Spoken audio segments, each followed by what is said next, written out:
तोभ्यं नमः श्री भुवनातिहराय नाथ। तोभ्यं नमः क्षितितलामल भूषणाय। तोभ्यं नमः श्री जगत परमेश्वराय।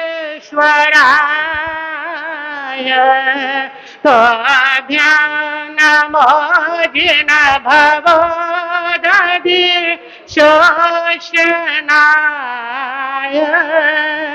तप सेवा संयम और शांति से बने संयम मुक्ति का द्वार। ओ तम चरे आयो तम साधना।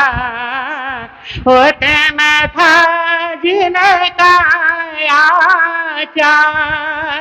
निर्मल मन और पावन तन सरल सत्य सहज व्यवहार। ऐसे गुरु ने हेम कुमार को मेरा वंदन बारंबार। ऐसे गुरु ने हेम कुमार की बोलो सारे जय जयकार। तपचरे सद्गुरुवर्य श्री कुमार जी महाराज साहब की शासन ज्योति प्रवतनी डॉक्टर श्री रवि रश्मि जी महाराज साहब की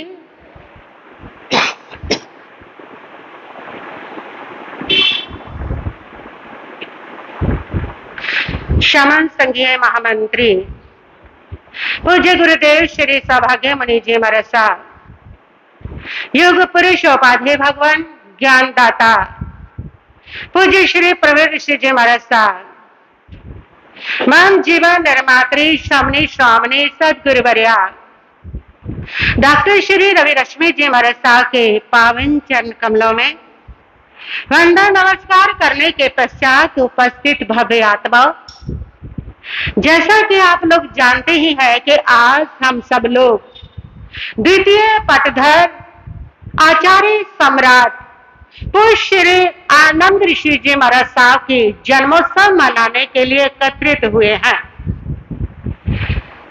वास्तव में एक युग पुरुष थे, एक युग आचार्य थे। वह अपने समय में एक लोकप्रिय आचार्य रहे। वह वास्तव में ऐसे महान प्रभावी आचार्य रहे जिन्होंने युग का सृजन किया, जिन्होंने एक युग का निर्माण किया। अपने संयम से, अपनी समता से, अपने सद्गुणों से, अपनी साधना से, अपने अंतर्बाह्य व्यक्तित्व के प्रभाव से उन्होंने एक युग का निर्माण किया। इसलिए वह एक युग प्रभावक आचार्य रहे। आचार्य सम्राट तो श्री आनंद ऋषि जी महाराज साहब को मैंने देखा नहीं है। मैं उनके बारे में यूं तो नहीं जानती, लेकिन हाँ, मैं जितना उनके बारे में जानती हूं वैसा मैंने उन लोगों से सुना है जिन्होंने उनके दर्शन किए हैं, जिन्होंने उनके चरणों के अंदर अपना समय गुजारा है, जिन्होंने उनसे अपने अनुभव ग्रहण किए हैं, जिन्होंने उनके बारे में जान करके लिखा है। वहां से उस महान प्रभावक आचार्य के व्यक्तित्व को मैंने जाना है, मैंने समझा है और मैंने अनुभव किया है कि वास्तव में वो एक कैसे आचार्य रहे।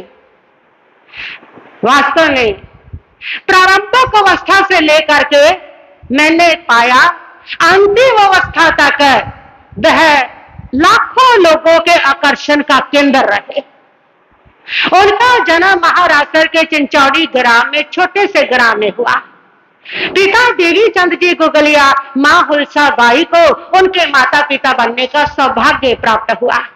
माता पिता ने उनका नाम रखा नेमी चंद।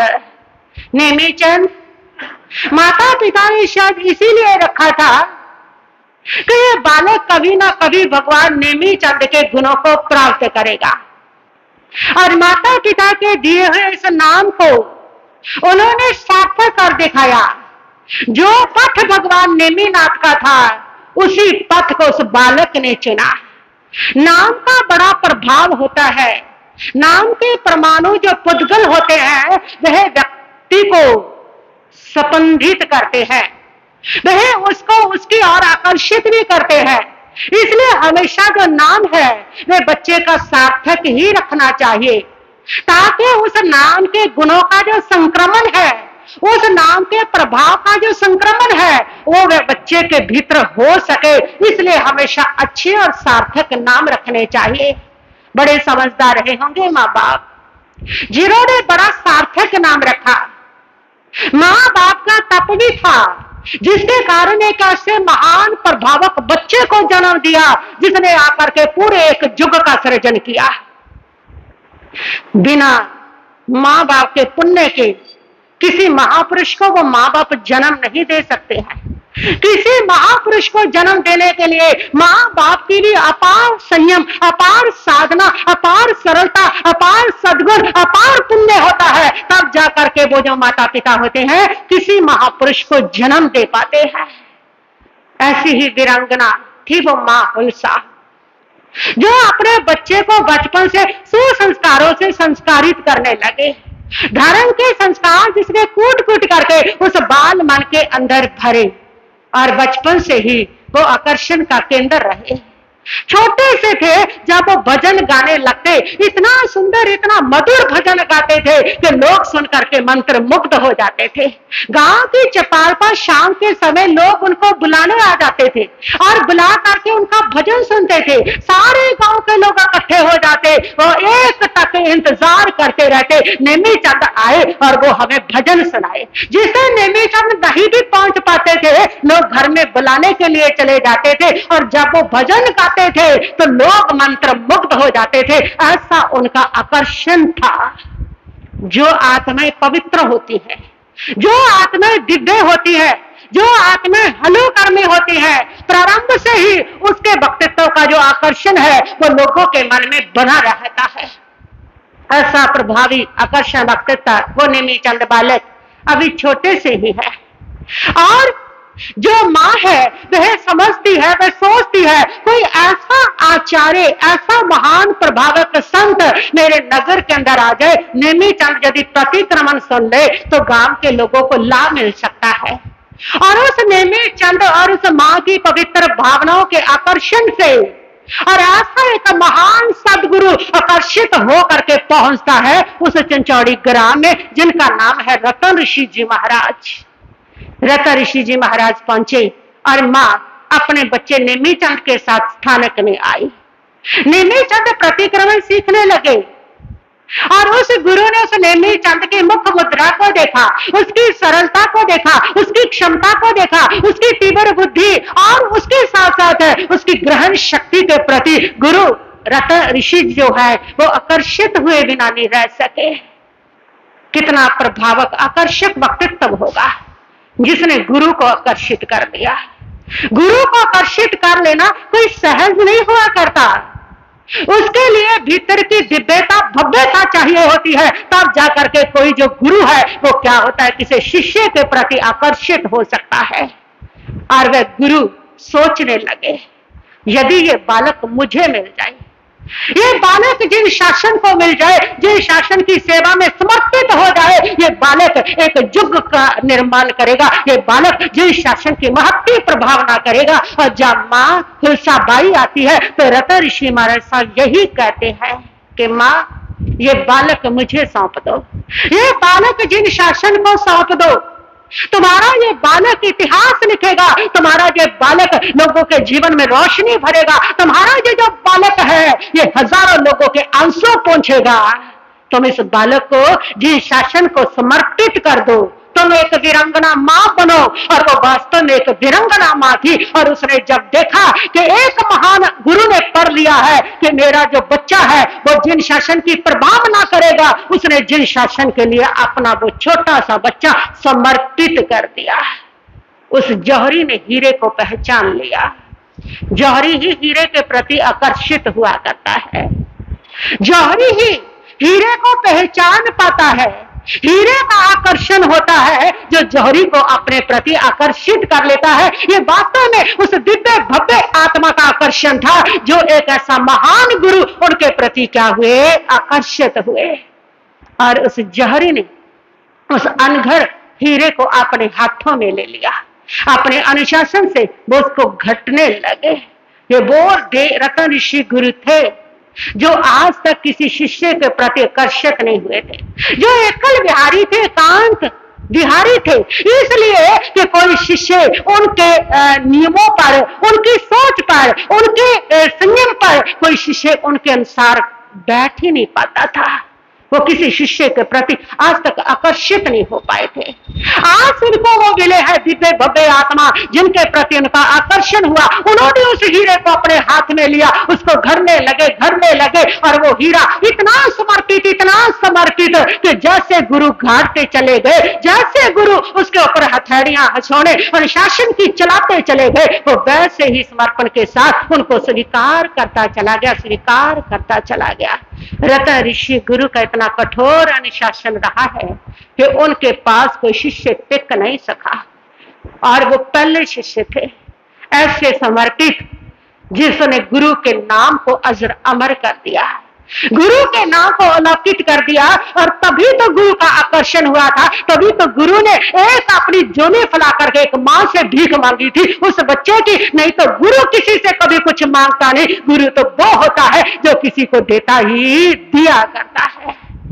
लेकिन पहली बार एक गुरु ने अपनी झोली पसारी थी, जिन शासन के लिए फसारी थी, उसकी प्रभावना के लिए फसारी थी, हम लोगों के लिए फसारी थी, ताकि हम लोगों का उद्धार हो सके और जिन शासन का प्रभावना हो सके और एक युग का सृजन हो सके, ये एक गुरु पहचानता था। और वो ऐसे समर्पण आजकल तो ऐसा अनुशासन कोई सहता ही नहीं, उस समय भी नहीं सहते थे। रतन ऋषि महाराज साहब के पास कोई नहीं टिका था। उन्हें कैसा कठोर अनुशासन था, यदि तुम सुनो ना तो रोंगटे खड़े हो जाते हैं। अपाध्याय प्रभु श्री प्रवीण श्री महाराज साहब इसको बहुत अच्छे ढंग से सुनाते हैं। हर एक बात जो उनके मुख से सुनी हुई है और उनको सुन करके ऐसा लगता है हर किसी के बस की बात नहीं थी। रतन ऋषि महाराज साहब के अनुशासन को स्वीकार करना, जो कमजोर मानसिकता वाले थे, कमजोर आत्मशक्ति वाले जो लोग थे, वे तो छोड़ करके भाग जाते थे। उनकी बस की बात नहीं थी इतना कठोर अनुशासन सहन करना। वे कभी किसी के साथ उनको बात नहीं करने देते थे। वह उन्होंने उनके ऊपर ध्यान दिया, उनके अध्ययन के ऊपर। स्वयं अध्ययन करो। अगर किसी गृहस्थी से एक मिनट के लिए पूछ भी लेते थे कैसे है, तुरंत उनकी आवाज आ देखती थी, आनंद पंचायती करने के लिए मैं हूं, तुम्हारा अभी समय नहीं है पंचायती करने का, अध्ययन करो। इतना कठोर अनुशासन था उनका। कहते हैं कि एक बार ब्यावर में वो पधारे थे। वहां पर आनंद ऋषि जी महाराज साहब ने देखा कि अलमारी जो है, सूत्र जो है, वह अस्त व्यस्त पड़े हैं, मिट्टी चढ़ी पड़ी है। उन्होंने उसकी सफाई कर दी, प्लेना की, प्रमार्जना की, उस अलमारी को अच्छे से लगाया। बड़े प्रसन्न थे, आज तो गुरु गुरुदेव से मुझे आशीर्वाद मिलेगा क्योंकि मैंने सूत्रों की सेवा की है। और आपके हिसाब से मिलना भी चाहिए, शाबाशी तो बनती है ना। एक बच्चा इतना काम करके आया है, शाबाशी तो बनती है। और वे भी इसी शाबाशी की आशा में गुरु का आशीर्वाद मिलेगा, गुरु की कृपा प्रसन्नता मिलेगी, उनके पास आते हैं। लेकिन गुरु तो मुंह फेर लेते हैं, गुरु नाराज हो जाते हैं, पूछते हैं गुरुदेव नाराज क्यों हो, आज कौन सी गलती की है। गुरु ने कहा कि बिना आज्ञा के, किसकी आज्ञा लेकर के उस अलमारी की सागमों की परमार्जना की है। सबसे बड़ा अगर कोई धर्म है तो वो आज्ञा का धर्म है, और किसकी आज्ञा तुमने ली थी। और तब उस आचार्य आनंद ऋषि जी महाराज साहब ने ये नहीं कहा, उस नन्हे से मुनि ने ये नहीं कहा कि गुरुदेव अच्छा काम ही तो किया है, इसमें क्या जरूरत थी आज्ञा के पूछने की। अगर नहीं भी पूछा तो इतनी बड़ी बात नहीं कि आप इतने नाराज हो जाओ। अच्छा ही तो काम किया है, शाबाशी बनती है। उन्होंने एक बार नहीं किया, बल्कि उसी समय उनसे क्षमा याचना की, उसी समय उनको मनाया, अपने आंखों के आंसुओं से उनके चरणों को धो करके उनको मनाया कि गुरुदेव आगे से एक भी कदम आपकी आज्ञा के बिना मैं आगे नहीं रखूंगा। ऐसा कठोर अनुशासन, एक एक सांस भी गुरु की आज्ञा से जहां लेना हो, एक एक कदम भी गुरु की आज्ञा से जहां चलना हो, और एक एक शब्द भी गुरु के आज्ञा के बिना जहां मुख से ना निकाल सकते हो, ऐसा कठोर अनुशासन के नीचे उनका जीवन समरा मंजा। जब भी किसी हीरे को बनाया जाता है तो बिना घटे वो बनता ही नहीं है। आज इसीलिए तो हीरे तैयार नहीं हो रहे हैं, आज अनुशासन सहने को कोई तैयार नहीं है। जहां तक कठोर अनुशासन ही सहे जाएगा तब तक हीरा कोई बन नहीं पाएगा, तब तक कोई अनंत ऋषि बन नहीं पाएगा। उसके लिए वैसा कठोर अनुशासन मिलेगा, तब ऐसा महान प्रभावक, ऐसा लोकप्रिय आचार्य संघ को, समाज को मिलेगा, अन्यथा कभी नहीं। और आज जो कठोर अनुशासन में रहे वही महान प्रभावक बने हैं। महावीर का तो पहला सूत्र है, निज पर शासन फिर अनुशासन। जो स्वयं पर शासन कर सके, जो अनुशासन में रह सके, ऐसे लोग ही दूसरों पर शासन कर सकते हैं। जिनका स्वयं अनुशासित जीवन नहीं रहा वो दूसरों पर शासन नहीं कर सकते। आज हमारा दूसरों पर अनुशासन इसीलिए नहीं चलता क्योंकि हम खुद भी अनुशासन में नहीं रहे। पर आज तो रहने के लिए कोई कहते ही नहीं है, आज तो श्रावक ही उसकी तरफ हो जाते हैं। एक गुरु अगर शिष्य पर अनुशासन करता है ना तो श्रावक उसकी तरफ हो जाते हैं। ओह, इस शिष्य को तो इतना बेचारों को ऐसा रख रहे हैं, वैसा रख रहे हैं, उसको और बढ़ावा दे रहे हैं, और बढ़ावा दे रहे हैं। और आप भी अनुशासनहीनता में श्रावक संघ का पूरा पूरा हाथ है। यहाँ पर ये साधु समाज है, अनुशासनहीनता भंग हुई है, समय का तो है ही, उसमें श्रावकों का पूरा हाथ है। श्रावक जिस पर गुरु अनुशासन करे तो गुरु की तरफ नहीं होते, छोटों की तरफ होके बैठ जाते हैं और उनकी पूरी पूरी रक्षा करने लगते हैं। उनके पूरे माई बाप बन जाते हैं। अपने घर के बच्चों के माई बाप बना नहीं जाता, उनको संभाला नहीं जाता। और यहाँ आकर के जो छोटे साधु साध्वी हैं उनके माँ बाप बन के तैयार होकर के और पूरी तरह से उनको अनुशासनहीनता के लिए उकसाते हैं। प्यार करो उनको, गुरु का अनुशासन सही है, गुरु का काम ही है घट घट करके सारे दोषों को जीवन से बाहर निकालना। तो वो नहीं करने दोगे तो उसके जीवन के दोष निकलेंगे कैसे? और फिर जब वो बड़े होकर के अनुशासनहीनता का जीवन जीते हैं तब माथा पकड़ करके रोते हो, साधु साध्वी ऐसे है वैसे है, आज तो वैसे रहे नहीं, पुराने जैसे रहे नहीं। अरे तुम भी पुराने जैसे नहीं रहे, तुम्हारा भी पूरा पूरा हाथ है। साधु साध्वियों की अनुशासनहीनता के सृजन में पूरा पूरा हाथ है। तो वहां पर किसी श्रावक उस समय के जो होते थे वे तो और अनुशासन वाले होते थे। वे तो समझते थे कि गुरु के अनुशासन के बिना किसी का जीवन मंजने वाला नहीं है। वो तो समझते थे, वो तो जानते थे, उनको पता होता था।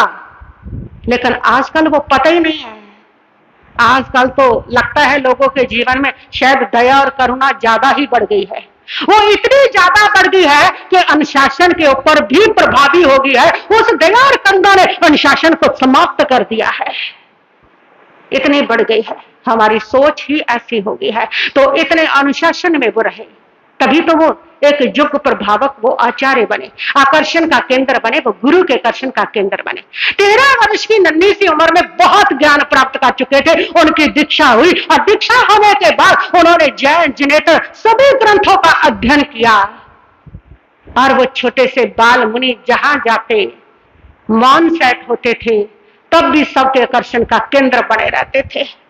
आनंद ऋषि जी महाराज साहब का प्रवचन होना लगा, लाखों लोग उनके प्रवचन से आकर्षित होते थे, उनके प्रवचनों में पहुंचते थे आकर्षित होकर के। अंतिम अवस्था तक उनका आकर्षण जो ही चलता रहा, उनका आकर्षण था। अभी 28 वर्ष के थे कि उनके गुरु का देवलोक गमन हो गया।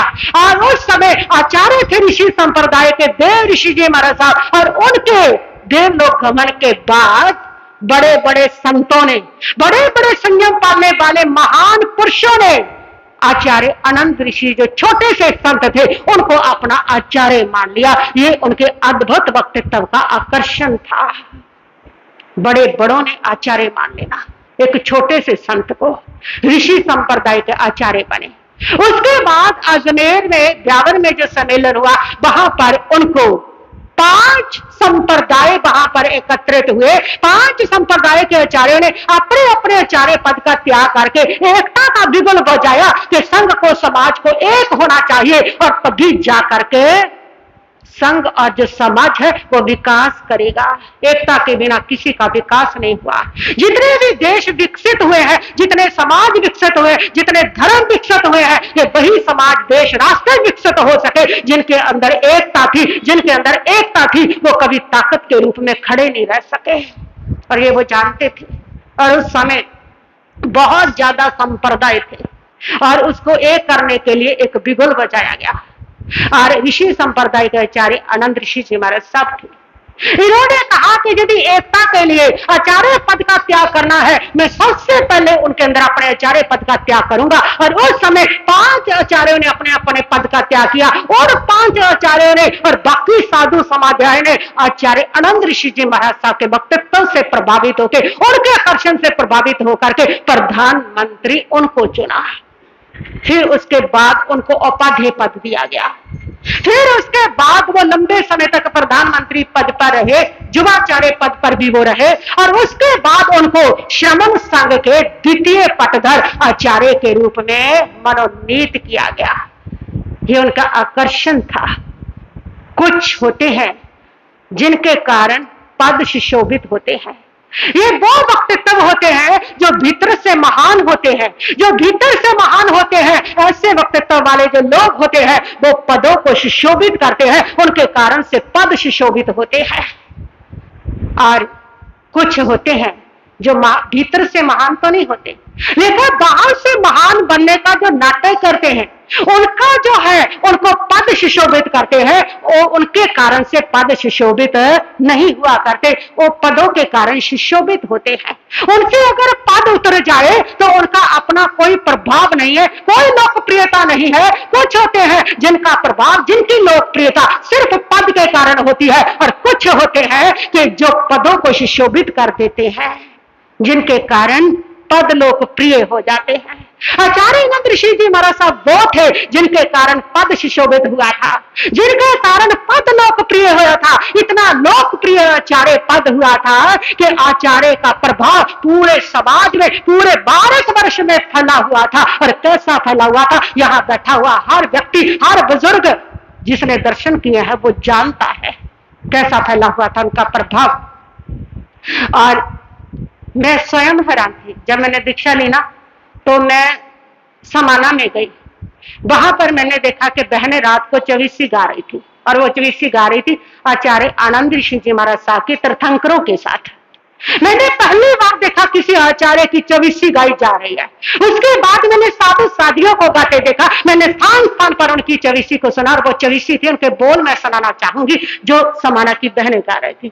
चम चम चमक रहे भारत में, पूज्य श्री आनंद ऋषि जी महाराज। चम चम चमक रहे भारत में, पूज्य श्री आनंद ऋषि जी महाराज। पहला श्री आदिनाथ बांधे सांझी को, दूजा अजितनाथ दे, तीजा श्री संभवनाथ बांधे सांझी, कोई चौथा नंदन देव। चम चम चमक रहे भारत में, पूज्य श्री आनंद ऋषि जी महाराज। ये चौवीसियों का गान मैंने सुना था। कितनी लोकप्रियता थी उनके। किसी आचार्य की चौवीसी, किसी संप्रदाय के आचार्य की चौवीसी नहीं गाई गई आज तक है। किसी भी धर्म गुरु की चौवीसी नहीं गाई गई। वो पहले लोकप्रिय आचार्य रहे जिनकी चौवीसियां उस समय के जो लोग थे वो इस प्रकार गा रहे थे। आज के बाद चाहे शुरू हो जाए अपने अपने आचार्यों की, गुरुओं की चौवीसियां, क्योंकि ये नकल बाजार है। नकल जल्दी सीखते हैं और सुन लेते हैं कि एक ही आचार्य ऐसा हुआ, हमारा आचार्य गुरु पीछे क्यों, चलो हम भी बनाए। आज के बाद चाहे शुरू हो जाए। उससे पहले अगर किसी की चौवीसी गाई जाती थी तो आचार्य आनंद ऋषि महाराज के ऐसी लोकप्रियता थी उनकी। और ऐसी लोकप्रियता होने के बावजूद भी वो साधनानुमुख रहे, हमेशा संभावों में, आत्म विकास में बढ़ते रहे। लोकप्रियता और आत्म विकास बहुत मुश्किल है।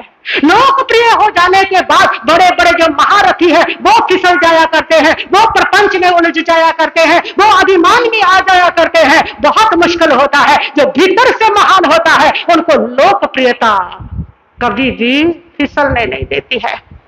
आचार्य अनंत ऋषि जी महाराज साहब, वो चाहे बाहर से जो थे, जितने महान थे, उससे कहीं ज्यादा वो भीतर से महान थे। अपार सम्मान पा करके भी वो भीतर से मान से रहित थे। अपार गौरव पा करके भी गौरव उनको छू तक नहीं पाया था। और इस महान प्रशासन के पद पर रह करके, प्रशासक पद पर रह करके, जो अति व्यस्तता वाला पद है, जो प्रपंच वाला पद है, इस पद पर रह करके संभाव में रहना, इस पद पर रह करके आत्म विकास की ओर बढ़ते चले जाना, ये हर किसी की क्षमता की बात नहीं है। बहुत है जो इस पद पर बैठ करके संभाव में नहीं रह सके। उन्होंने इस पद का प्रयोग हमेशा समाज हित के लिए किया, स्वहित के लिए कभी नहीं किया। कभी उन्होंने अपने लिए समाज का एक भी साधन प्रयोग नहीं किया। इस पद का प्रयोग हमेशा समाज हित के लिए वो करते रहे। ये बहुत बड़ी बात है। प्रपंच पूर्ण है ये पद। इस पद में रह करके उस प्रपंच से मुक्त रह जाना ये बहुत बड़ी बात है। लेकिन उस गुरुदेव वो उस प्रपंच वाले पद में पढ़ करके भी संभाव में साधना की और आत्म विकास की ओर उन्मुख थे। वह शक्ति और सत्ता को पाकर के भी दूसरे की भावनाओं का आदर करते थे। बात मुश्किल है कि सत्ता और शक्ति किसी के पास हो। मैंने अहम देखा है कि हमारे पास शक्ति सत्य है, लेकिन बहुत मुश्किल है उसके बावजूद भी क्या रह जाना, दूसरों का आदर करना, सम्मान करना, मान करना, दूसरे की भावों की कदर करनी। उन्होंने हमेशा दूसरों के हित के लिए, दूसरों के सुख के लिए अपने स्वार्थ को त्यागा, अपनी इच्छा को त्यागा, अपनी भावनाओं को त्यागा। कहां है ये सब? आज तो अपने स्वार्थ पहला है और दूसरे की इच्छा क्या जाए, भाड़ में जाए। कहां है ये सब देखने को मिलता? और ज्ञान के महान सागर थे वो। महान सागर होने के बावजूद भी ज्ञान के इतने पिपासु थे। 80 वर्ष की उम्र में अरबी भाषा सीख रहे थे और इतने विनम्र थे कि इतनी महानता पा करके भी अहंकार उनको छुआ नहीं था। इतने विनम्र थे। रामा मंडी में जब वो पधारे तो गुरनी जी महाराज, श्री हेम कुमार जी महाराज वहां पर विराजमान थे। प्रवचन के बाद जब वो दर्शन करने के लिए दोपहर को गए उनके पास, वो पाटे पर बैठे स्वाध्याय कर रहे थे। गुरनी जी महाराज छोटी सी साध्वी थे। जैसे ही आकर के उन्होंने बताया कि मैंने बंधन किया, जैसे ही आकर के वो झट पाटे से नीचे उतर करके और नीचे आसन बिछा करके बैठ गए। गुरनी जी महाराज ने कहा, मैंने कहा कि भगवान ये क्या कर रहे हो, आप ऊपर विराजिए, पाटे पर विराजिए। उन्होंने कहा कि नहीं नहीं, आप आए हो, यहाँ पर पहुंचे हो, मैं कोई बड़ा थोड़ा ही, महान थोड़ा ही हूँ। जैसे आप महान हो, जैसे आपकी आत्मा महान है, वैसी ही मेरी आत्मा है। ऐसा कुछ नहीं है कि मैं आचार्य बन गया तो तुम सब लोगों के बहुत ऊपर हो गया हूँ, बहुत बड़ा हो गया हूँ। मैं तुम्हारा उतना ही आदर, उतना ही सम्मान करता हूँ। इतनी विनम्रता थी और वो नीचे ही बैठे रहे आसन बिछा करके। कौन आचार्य है जो साधु साधियों को दे करके अपना पाठ आसन छोड़ करके नीचे बैठ जाएगा? मुझे तो नहीं मिला। और मैं तो ये किताब में पढ़ रही हूँ, मैंने और सुन रही हूँ, अपनी गुरु माँ के मुख से सुन रही हूँ और मैं आश्चर्यचकित थी। इतनी विनम्रता, इतनी सहजता, इतनी सरलता, तभी तो इतना आकर्षण था। मनोवैज्ञानिकों ने अनुसंधान किया है। मनोवैज्ञानिक कहते हैं जो व्यक्तित्व भीतर से जितना ईमानदार होता है, जितना सरल होता है, जितना सहज होता है, जो भीतर से अपने जीवन के साथ, अपने करैक्टर के साथ ईमानदार होता है, ऐसा जो व्यक्तित्व होता है वह हमेशा आकर्षक होता है, लोगों के आकर्षण का केंद्र बना रहता है। मुझे लगता है मनोविज्ञान का जो अनुसंधान बिल्कुल उनके ऊपर सत्य उतर रहा था। आकर्षण का केंद्र अंतिम समय तक रहा और उन्होंने परिभ्रमण किया पूरे भारत में और पूरे भारत से जन श्रद्धालु उनके पास पहुंचते थे। भीड़ की भीड़ जाते थे, लोगों के लोग जाते थे और मेरा दुर्भाग्य रहा कि मैं उनके दर्शन ना कर सके। दर्शनों का प्रोग्राम बना, लेकिन नहीं हो सके। 84 में मैं गुरनी जी महाराज के पास वीरांगन के रूप में आई थी और गुरनी जी महाराज ने देखा कि बहुत सारी टोलियां जा रही हैं और एक रानियों की टोली के साथ हमारा प्रोग्राम बना दिया कि दर्शन कराएंगे। 84 का अक्टूबर का वो समय था, दिल्ली पहुंचे, इंदिरा गांधी की मौत होगी, वहीं से वापस आना पड़ा और फिर 85 शुरू में ही फरवरी में मेरी दीक्षा होगी और मुझे उनके सौभाग्य का दर्शन नहीं मिला। ये 30 मेरे अंदर रही है।